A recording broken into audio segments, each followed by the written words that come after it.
Dear friends, welcome back to people's academy. നമ്മൾ നോക്കുന്നത് mock test ആണ്. വില്ലേജ് ഫീൽഡ് അസിസ്റ്റൻറ്റിൻ്റെ മോക്ക് ടെസ്റ്റ് ആണ്. ഏഴാമത്തെ മോക്ക് ടെസ്റ്റ്. മുമ്പുള്ള മോക്ക് ടെസ്റ്റ് എഴുതിയിട്ടില്ലാത്തവർ അതൊന്ന് എഴുതാൻ വേണ്ടി ശ്രമിക്കാം. അപ്പോൾ എക്സാം എഴുതുന്നതിന് മുമ്പ് ഒരു പേപ്പറും പേനയും എടുത്ത് റെഡിയാവുക. ഓരോ ചോദ്യങ്ങളിലേക്ക് പോവാം. അതിനു മുമ്പ് മിഷൻ LDCയുടെ നമ്മുടെ PDF ബാച്ച് സ്റ്റാർട്ട് ചെയ്തിട്ടുണ്ട്. ഓഗസ്റ്റ് 1 മുതൽ സ്റ്റാർട്ട് ചെയ്തിട്ടുണ്ട്. ക്ലാസ്സുകൾ നടക്കുകയാണ്. താല്പര്യമുള്ളവർക്ക് ജോയിൻ ചെയ്യാവുന്നതാണ്. പ്രീവിയസ് ഇയർ ക്വസ്റ്റ്യനും എക്സ്പ്ലനേഷൻ, അതുപോലെ ACRT NCRT daily CA explanation, daily exam, weekly CA exam, ആ രീതിയിലാണ് നമ്മൾ പ്ലാൻ ചെയ്തിരിക്കുന്നത്. താല്പര്യമുള്ളവർക്ക് 9496822117 എന്ന നമ്പറിൽ വാട്സപ്പ് ചെയ്യാവുന്നത്. അതുപോലെ തന്നെ നമ്മുടെ 10th പ്രിലിംസിൻ്റെ PDF നോട്ട് അവൈലബിൾ ആണ്. താല്പര്യമുള്ളവർക്ക് ജോയിൻ ചെയ്യാം. ഓക്കെ, അപ്പോൾ ആദ്യത്തെ ചോദ്യം ഇങ്ങനെ: 2011 സെൻസസ് പ്രകാരം കേരളവുമായി ബന്ധപ്പെട്ട പ്രസ്താവനകളിൽ തെറ്റായത് ഏത് എന്നാണ് ആദ്യത്തെ ചോദ്യം. രണ്ടാമത്തെ ചോദ്യം: ഇന്ത്യയിൽ ആദ്യമായി എക്സൈസ് വകുപ്പിന് കീഴിൽ സംസ്ഥാന നാർക്കോട്ടിക് കൺട്രോൾ ബ്യൂറോ രൂപീകരിച്ച സംസ്ഥാനം ഏത്? മൂന്നാമത്തെ ചോദ്യം: നീതി ആയോഗിന്റെ പുതിയ ചീഫ് എക്സിക്യൂട്ടീവ് ഓഫീസറായി നിയമിതനായത് ആര്? നാലാമത്തെ ചോദ്യം: ഇന്ത്യൻ ഉപഭൂഖണ്ഡത്തിലെ വടക്കേറ്റവും തെക്കേറ്റവും തമ്മിലുള്ള ഏകദേശം എത്ര ഡിഗ്രിയാണ് വ്യത്യാസമുള്ളത്? അഞ്ചാമത്തെ ചോദ്യം: 2030 കോമൺവെൽത്ത് ഗെയിംസ് നടക്കുന്നത്? ആറാമത്തെ ചോദ്യം: ലോക തണ്ണീർത്തട ദിനം? ഏഴാമത്തെ ചോദ്യം: മനുഷ്യ ശരീരത്തിലെ ഏറ്റവും വലിയ അവയവം ഏത്? എട്ടാമത്തെ ചോദ്യം: സാധാരണ താപനില ദ്രാവകാവസ്ഥയിലുള്ള ലോകം ഏതാണ്? സാധാരണ താപനിലയിൽ എന്നാണ്. ഒൻപതാമത്തെ ചോദ്യം: തിരുവിതാംകൂർ യൂണിവേഴ്സിറ്റി കേരള യൂണിവേഴ്സിറ്റിയായി പുനഃസംഘടിപ്പിച്ച വർഷമെന്ന്?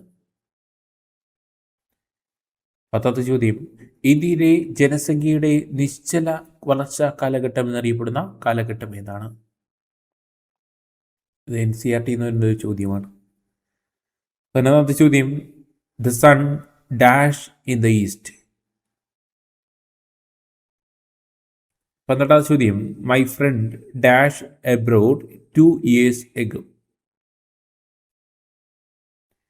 പതിമൂന്നാമത്തെ ചോദ്യം: സിന്ധു നദി ഒഴുകുന്ന ഇന്ത്യയിലെ ഏക ജില്ല? പതിനാലാമത്തെ ചോദ്യം: AB എന്നിവയുടെ വയസ്സിന്റെ റേഷ്യോ 5:4 ആണ്. 5 വർഷം കഴിഞ്ഞാൽ അത് 10:9 ആകും. എന്നാൽ Aയുടെ വയസ്സ് ഇന്ന് എത്ര?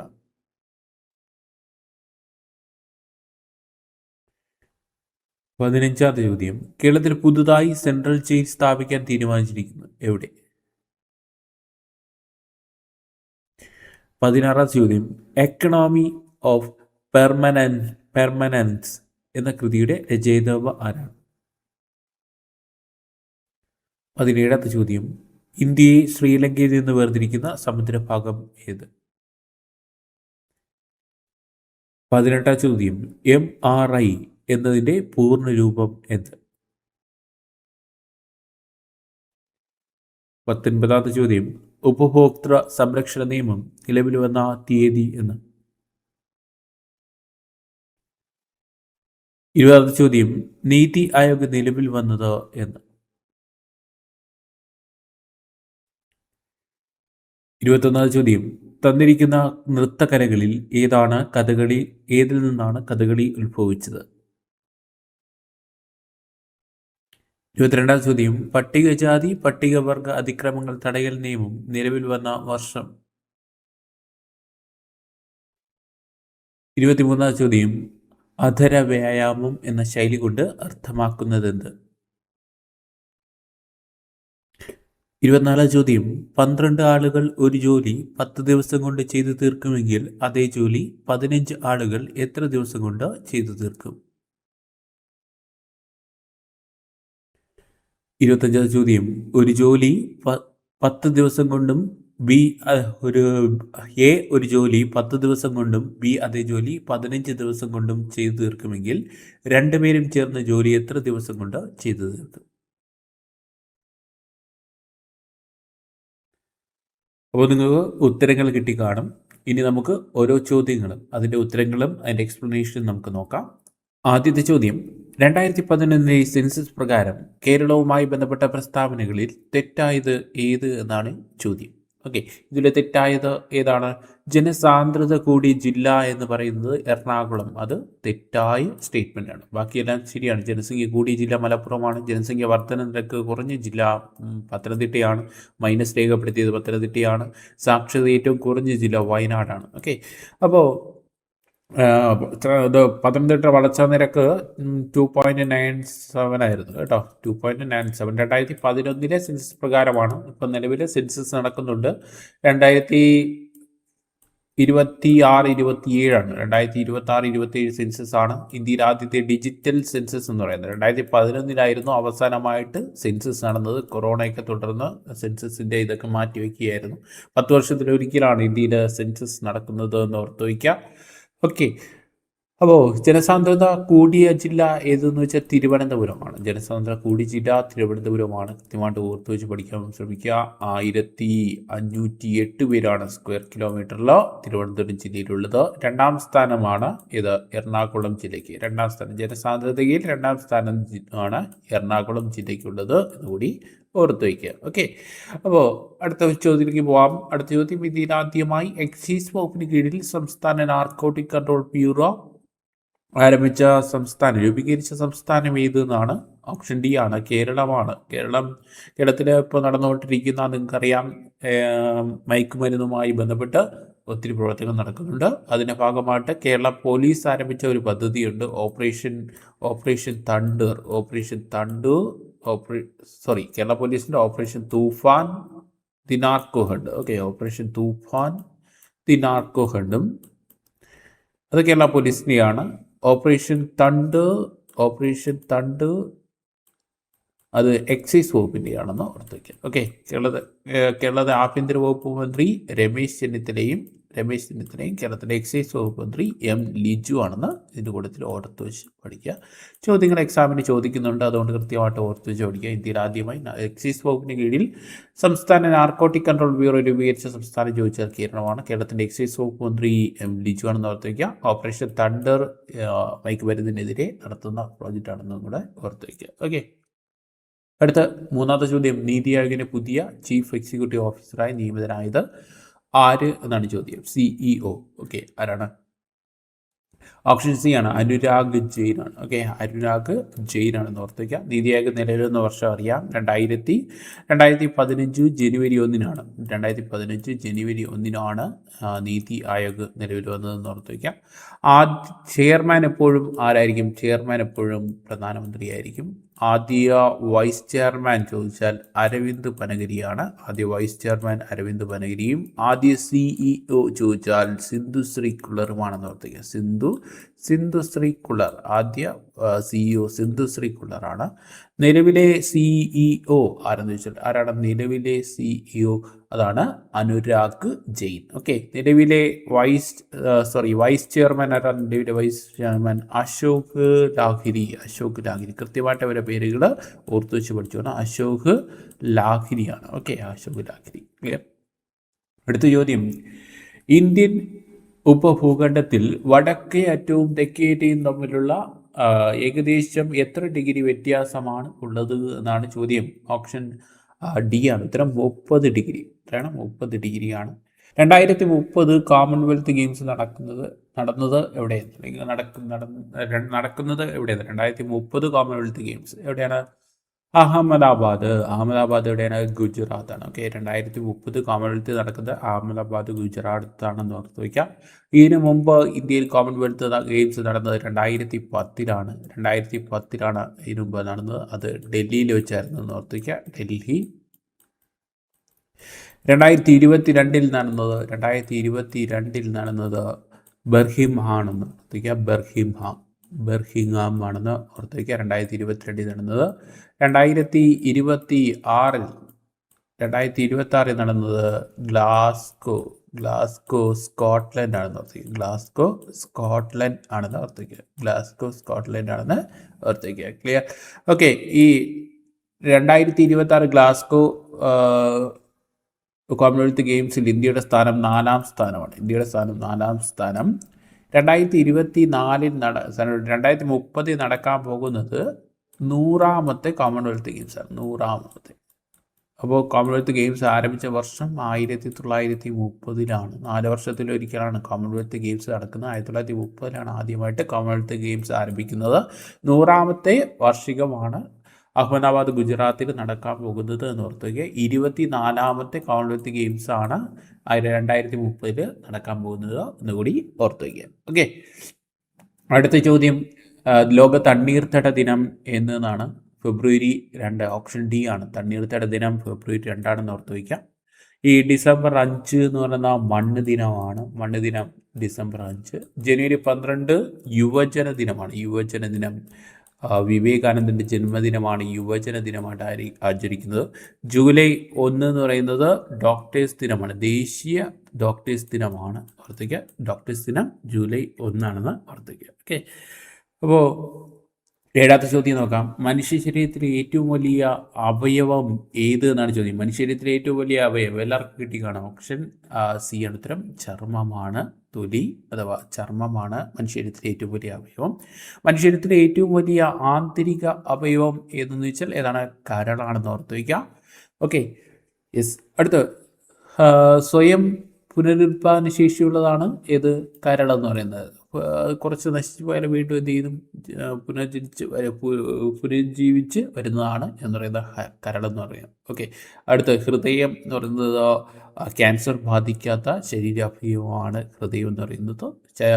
സ്വയം ശരീരത്തിൽ വിശ്രമമില്ലാതെ പ്രവർത്തിക്കുന്ന അവയവമാണ് ഹൃദയം എന്ന് ഓർത്ത് വയ്ക്കാം. ശ്വാസകോശം മനുഷ്യ ശരീരത്തിൽ ഓക്സിജൻ സ്വീകരിച്ച് മനുഷ്യ ശരീരത്തിലെ ഭാഗത്ത് മനുഷ്യ ശരീരത്തിൽ കൊടുക്കുകയും അതുപോലെ മനുഷ്യ ശരീരത്തിൽ നിന്നുള്ള രക്തത്തിലേക്ക് കൊടുക്കുകയും രക്തത്തിൽ നിന്നുള്ള കാർബൺ ഡൈഓക്സൈഡ് വലിച്ചെടുക്കുകയും അത് പുറത്തേക്ക് കളയുകയും ചെയ്യുന്ന പ്രോസസ്സാണ് എന്ത് ചെയ്യുന്നത്? ശ്വാസകോശം ചെയ്യുന്നത് എന്ന് ഓർത്ത് വയ്ക്കുക. അടുത്ത ചോദ്യം 8ാമത്തെ ചോദ്യം. സാധാരണ താപനിലയിൽ ദ്രാവകാവസ്ഥയിലുള്ള ലോകം ഏത് എന്നാണ് ചോദ്യം. ദ്രാവകാവസ്ഥയിലുള്ള ലോകം എല്ലാവർക്കും അറിയാം, മെർക്കുറിയാണ്. ഓപ്ഷൻ ബി ആണ് ഉത്തരം. ഓക്കെ, മെർക്കുറിയുടെ അറ്റോമിക സംഖ്യ എത്രയെന്ന് ചോദിച്ചാൽ എത്രയാണ്? 80 മെർക്കുറിയുടെ അറ്റോമിക് സംഖ്യ 80 ഓർത്ത് വയ്ക്കുക. അതിൻ്റെ എന്താണ് സിമ്പൽ? എന്താണ് മെർക്കുറിയുടെ സിമ്പൽ? HG. എങ്ങനെയാണ് ഡിനോട്ട് ചെയ്യുക? HG എന്നാണ് അറ്റോമിക സംഖ്യ 80 എന്ന് ഓർത്ത് വയ്ക്കുക. ഓക്കെ, ക്വിക്ക് സിൽവർ എന്നറിയപ്പെടുന്നത് മെർക്കുറിയാണ്. ക്വിക്ക് സിൽവർ എന്നറിയപ്പെടുന്നത് മെർക്കുറിയാണ്. സാധാരണ താപനിലയിൽ ദ്രാവകാവസ്ഥയിലുള്ളതാണ് ഏതെന്ന്? മെർക്കുറി. എന്നാൽ ദ്രാവകാവസ്ഥയിലുള്ള അലോഹം ഏതാണ്? ബ്രോമിനാണ്. ഓക്കെ, ബ്രോമിനാണെന്ന് ഓർത്ത് വയ്ക്കുക. ഓക്കെ, സോഡിയത്തിൻ്റെ അറ്റോമിക് നമ്പർ എത്രയാ? 11. ഓക്കെ, സോഡിയത്തിൻ്റെ അറ്റോമിക് നമ്പർ 11. ചെമ്പിൻ്റെ അഥവാ കോപ്രത്തിൻ്റെത് 29 എന്ന് ഓർത്ത് വയ്ക്കാം. മനുഷ്യൻ ആദ്യമായി ഉപയോഗിച്ചത് ചെമ്പ് ആണെന്ന് ഓർത്ത് വയ്ക്കുക. ഓക്കെ, അപ്പോൾ ഭൂവൽക്കത്തിൽ ഏറ്റവും കൂടുതൽ കാണപ്പെടുന്ന 2ാമത്തെ ലോഹം ഏതെന്ന് വെച്ചാൽ ഏതാണ്? ഇരുമ്പാണെന്ന് ഓർത്ത് വയ്ക്കുക. അടുത്ത ചോദ്യം 9ാമത്തെ ചോദ്യം. തിരുവിതാംകൂർ യൂണിവേഴ്സിറ്റി കേരള യൂണിവേഴ്സിറ്റിയായി പുനഃസംഘടിപ്പിക്കപ്പെട്ട വർഷം ഏത് എന്നാണ് ചോദ്യം. ഓപ്ഷൻ ബി ആണ് 1957. തിരുവിതാംകൂർ സർവകലാശാല സ്ഥാപിച്ച വർഷം എന്നാണ്? 1937 ഓർത്ത് വയ്ക്കാം. ചിത്തിര തിരുനാളിൻ്റെ കാലത്താണ് സ്ഥാപിക്കുന്നത് എന്ന് ഓർത്ത് വയ്ക്കാം. കേരളത്തിലെ ആദ്യ സർവകലാശാലയാണ് കേരള യൂണിവേഴ്സിറ്റി എന്ന് ഓർത്ത് വയ്ക്കാം. അടുത്ത 10ാമത്തെ ചോദ്യം. ഇന്ത്യയിൽ ജനസംഖ്യയുടെ നിശ്ചല വളർച്ചാ കാലഘട്ടം എന്നറിയപ്പെടുന്ന കാലഘട്ടം ഏത് എന്നാണ് ചോദ്യം. ഇത് NCERT നിന്നുള്ള ചോദ്യമാണ്. ഓപ്ഷൻ എ ആണ്. 1901 മുതൽ 1921 വരെയാണ്. ഈ കാലഘട്ടത്തിൽ മരണ നിരക്ക് ഒരുപോലെ ഉയർന്നതിനാലാണ് ജനസംഖ്യ കാര്യമായി വർദ്ധിക്കാതെ ഇരുന്ന സമയമാണ്. അതിനാണ് നിശ്ചല വളർച്ചാ കാലഘട്ടം എന്ന് പറയുന്നത്. ഇന്ത്യയിൽ 4 ജനസംഖ്യ വളർച്ചാ കാലഘട്ടമാണുള്ളത്.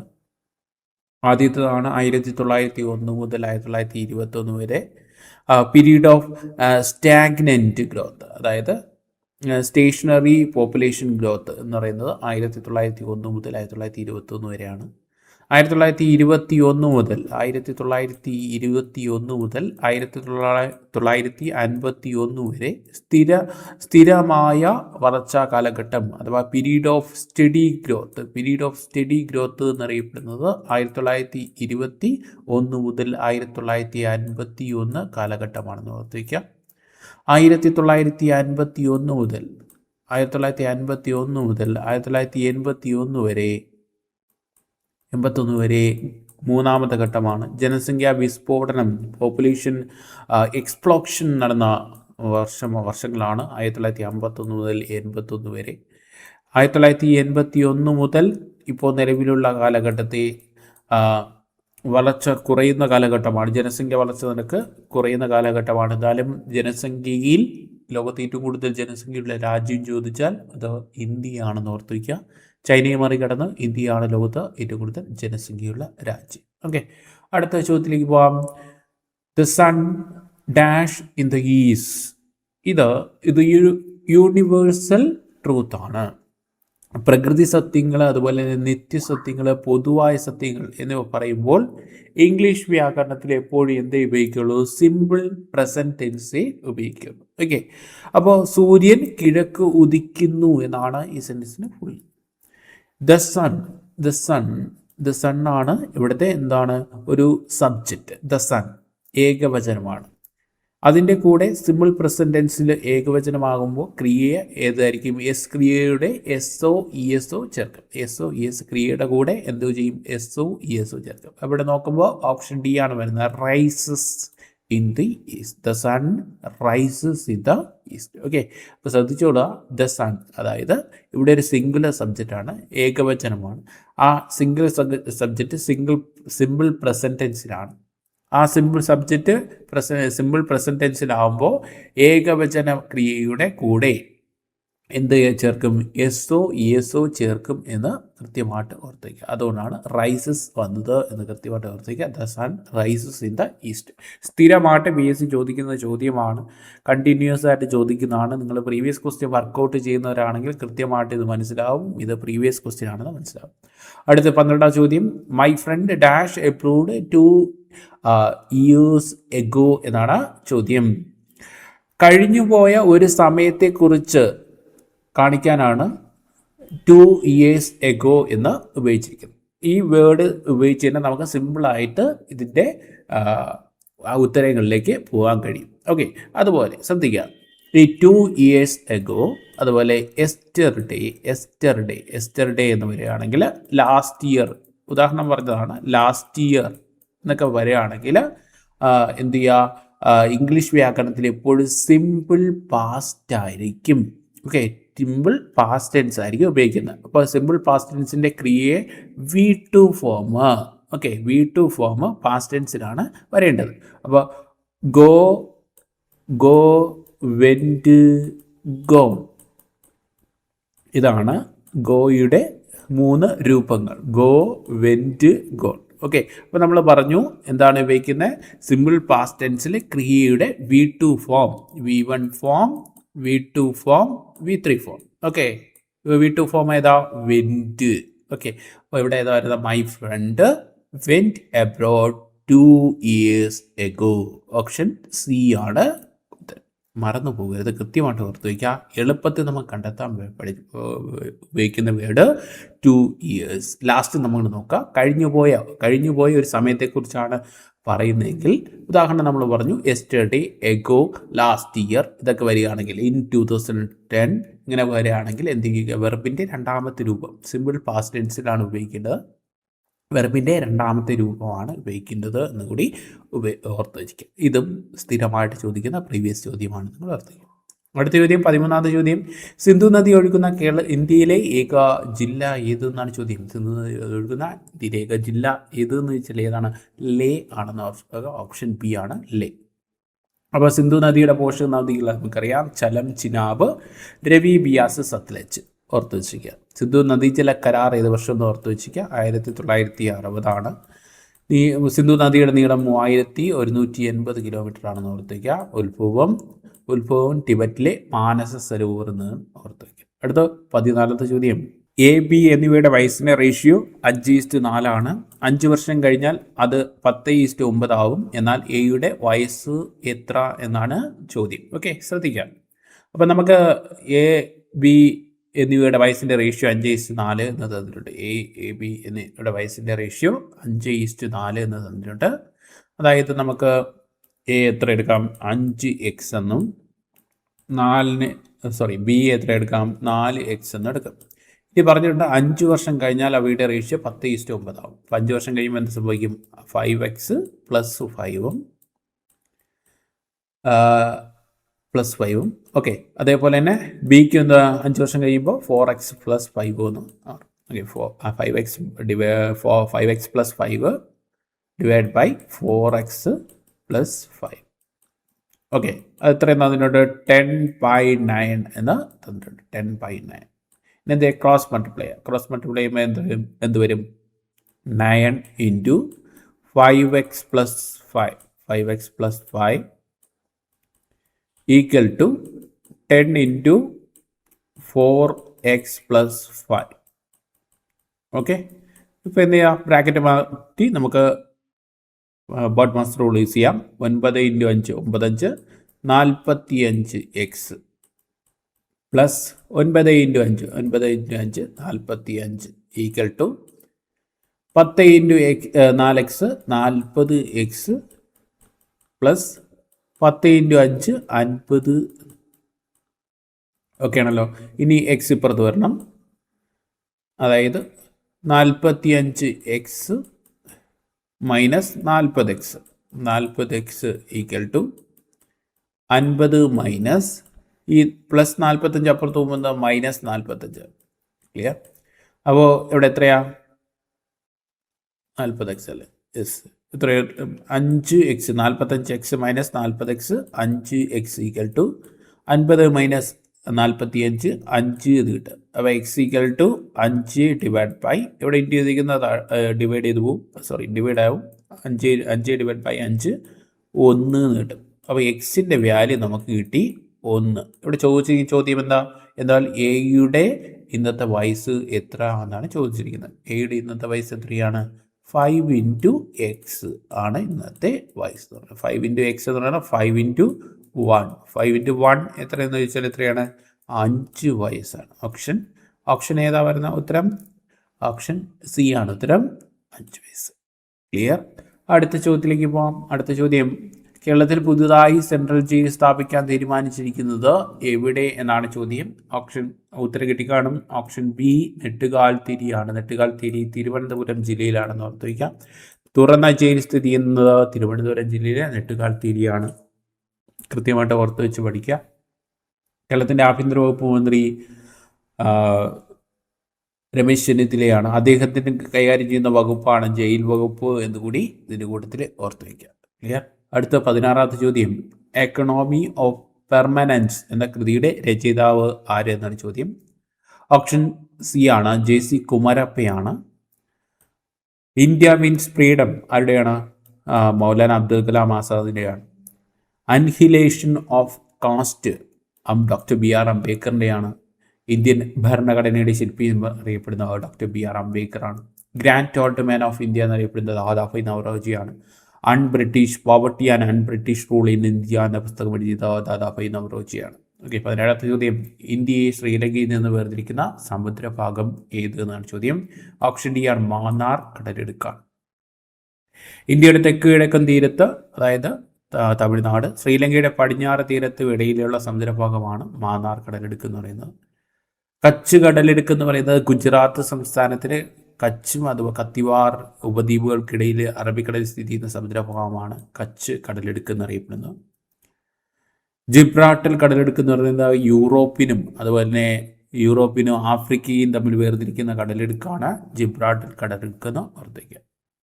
18ാം ചോദ്യം: MRI എന്നതിൻ്റെ പൂർണ്ണ രൂപം എന്തെന്നാണ്? ഓപ്ഷൻ സി ആണ് ഉത്തരം, മാഗ്നറ്റിക് റെസൊണൻസ് ഇമേജിംഗ് എന്നാണ്. 19ാം ചോദ്യം: ഉപഭോക്തൃ സംരക്ഷണ നിയമം നിലവിൽ വന്ന വർഷം എന്നതാണ് ചോദ്യം. ഓപ്ഷൻ എ ആണ് ഉത്തരം, 2020 ജൂലൈ 20 ഉപഭോക്തൃ സംരക്ഷണ നിയമം നിലവിൽ വന്നത്. ഉപഭോക്തൃ സംരക്ഷണ നിയമം നിലവിൽ വരുമ്പോൾ ഇന്ത്യയിലെ പ്രസിഡന്റ് രാംനാഥ് കോവിന്ദാണെന്ന് ഓർത്ത് വയ്ക്കാം. എത്ര അധ്യായങ്ങൾ? ഉപഭോക്തൃ സംരക്ഷണ നിയമത്തിൽ 8 അധ്യായങ്ങളുണ്ടെന്ന് ഓർത്ത് വയ്ക്കുക. 107 വകുപ്പുകളും 8 അധ്യായങ്ങളും ഉണ്ടെന്ന് ഓർത്ത് വയ്ക്കുക.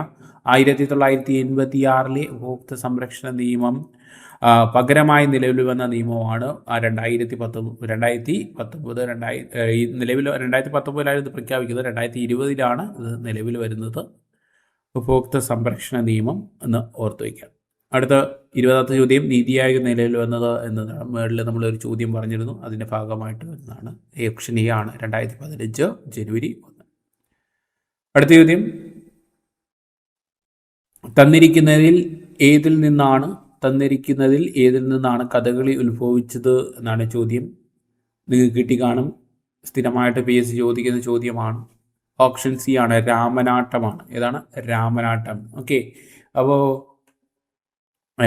കലകളുടെ രാജാവ് എന്നറിയപ്പെടുന്നതാണ് കഥകളി എന്ന് പറയുന്നത്. ടോട്ടൽ തിയേറ്റർ എന്നറിയപ്പെടുന്ന കഥകളിയാണ്. ഓർത്തു വയ്ക്കുക. കഥകളിയിലെ പ്രധാന വേഷങ്ങൾ നമുക്കറിയാം: പച്ച, കത്തി, കരി, താടി, മിനുക്ക് എന്നിവ. കഥകളിയുടെ സാഹിത്യ രൂപം എന്ന് വെച്ചാൽ ഇതാണ്, ആട്ടക്കഥയാണെന്ന് ഓർത്തിക്കുക. അടുത്ത 22ാം ചോദ്യം, പട്ടികജാതി പട്ടികവർഗ അതിക്രമങ്ങളുടെ നിയമം തടയൽ നിയമം നിലവിൽ വന്ന വർഷം എന്നതാണ്. ഓപ്ഷൻ ബി ആണ് ഉത്തരം, 1990. ഡേറ്റുകൾ ഓർക്കുകയാണെങ്കിൽ ജനുവരി 30 ഓർത്തിക്കുക. 1990 ജനുവരി 30 ഓക്കെ. വനാവകാശ നിയമം നിലവിൽ വന്ന വർഷം 2006 കൂടെ ഓർത്തിക്കുക. അടുത്ത 23ാമത്തെ ചോദ്യം, അധര വ്യായാമം എന്ന ശൈലി കൊണ്ട് അർത്ഥമാക്കുന്നത് എന്ത് എന്നാണ്. മലയാള ഭാഗത്തിൽ ശൈലിയും എന്ന ഭാഗത്തു നിന്നുള്ള ചോദ്യമാണ്. അധര വ്യായാമം എന്ന അർത്ഥം വ്യർത്ഥമായ വ്യായാമം, വ്യർത്ഥമായ സംസാരം. ഓപ്ഷൻ സി ആണ് ഉത്തരം, വ്യർത്ഥമായ സംസാരം. ഓക്കെ, ഇപ്പോൾ വാക്കിൽ മാത്രമുള്ള ആനുകൂല്യം, അതിൽ ഏത് നമുക്ക് ശൈലി ഉപയോഗിക്കാം? അധരാനുകമ്പ. ഓർത്തുവയ്ക്കുക, അധരാനുകമ്പ. ഓക്കെ. അടുത്ത ഭയമുണ്ടാക്കുന്ന സ്ഥലം അനന്തൻകാട്, കേട്ടിട്ടുണ്ടാവും, അനന്തൻകാട്. ഓക്കെ. അടുത്ത ഉന്മൂലനാശം ഏതാണ്? അടിക്കല്ല് മാന്തുക. അടിക്കല്ല് മാന്തുക. ഓക്കെ. അടുത്ത 24ാം ചോദ്യം, 12 ആളുകൾ ഒരു ജോലി 10 ദിവസം കൊണ്ട് ചെയ്തു തീർക്കുമെങ്കിൽ അതേ ജോലി 15 ആളുകൾ എത്ര ദിവസം കൊണ്ട് ചെയ്തു തീർക്കുമെന്നാണ് ചോദ്യം. വർക്ക് ആൻഡ് ടൈം എന്ന ഭാഗത്തു നിന്ന്, മാത്സിൻ്റെ ഭാഗത്തു നിന്ന് വരുന്ന ചോദ്യമാണ്. അപ്പോൾ നമുക്ക് തന്നിട്ടുണ്ട് M1 എത്രയും തന്നിട്ടുണ്ട്, 12 ആളുകൾ എന്ന് പറഞ്ഞിട്ടുണ്ട്. എത്ര ദിവസം, D1 എത്രയും തന്നിട്ടുണ്ട്, 10 ദിവസം എന്ന് തന്നിട്ടുണ്ട്. അതേ ജോലി 15 ആളുകൾ, M2 എത്രയും തന്നിട്ടുണ്ട്, 15 എന്ന് തന്നിട്ടുണ്ട്. നമുക്കിവിടെ കണ്ടെത്തിയത് D2 ആണെന്ന് ഓർത്തിരിക്കും. ഓക്കെ, ഇത്ര ദിവസം കൊണ്ട് ചെയ്ത് തീർക്കുന്നത് നമുക്കറിയാം. M1 D1 M2 D2 ഇത് നമുക്കറിയാം. M1 D1 ചെയ്യുന്ന ജോലികൾ M2 D2 ഈക്വലാണെന്ന് നമ്മൾ പഠിച്ചിട്ടുണ്ട്. അപ്പോൾ M1 നമുക്കറിയാം 12 പേര് ചെയ്യുന്നു. 12 × D1 10 = M2 15 ആണെന്നറിയാം, ഇൻറ്റു D2 നമുക്കറിയത്തില്ല, D2 ആണ് കണ്ടെത്തേണ്ടത്. D2 കാണാൻ എന്ത് ചെയ്യണം? 12 × 10 / 15 ചെയ്താൽ മതി. എത്ര കൊണ്ട് ചെയ്യാം?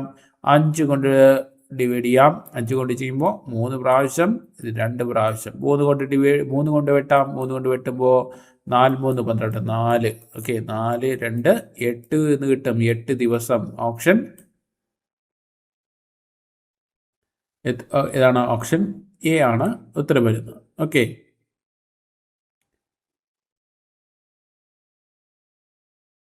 ക്ലിയർ. അടുത്ത ചോദ്യം നോക്കാം. അടുത്ത ചോദ്യം 25ാം ചോദ്യം, എ ഒരു ജോലി 10 ദിവസം കൊണ്ടും ബി അതേ ജോലി 15 ദിവസം കൊണ്ടും ചെയ്തു തീർക്കുമെങ്കിൽ രണ്ടുപേരും ചേർന്ന് ആ ജോലി എത്ര ദിവസം കൊണ്ട് ചെയ്തു തീർക്കും എന്നാണ് ചോദ്യം. ഇവിടെ ശ്രദ്ധിക്കേണ്ട, രണ്ടുപേരും ചേർന്ന് ആ ജോലി എത്ര ദിവസം കൊണ്ട് ചെയ്തു തീർക്കും എന്നാണ് ചോദ്യം. ഓക്കെ, ഇവിടെ എന്ത് ചെയ്യാം? രണ്ടുപേരും ചേർന്ന് ജോലി ചെയ്തു തീർക്കുന്ന എങ്ങനെ കണ്ടെത്താമെന്ന് ചോദിച്ചാൽ A × B, അതിൻ്റെ സമവാക്യം ശ്രദ്ധിച്ചോളാം. A × B / A + B ചെയ്താൽ മതി. Okay, A × B divide by A plus B.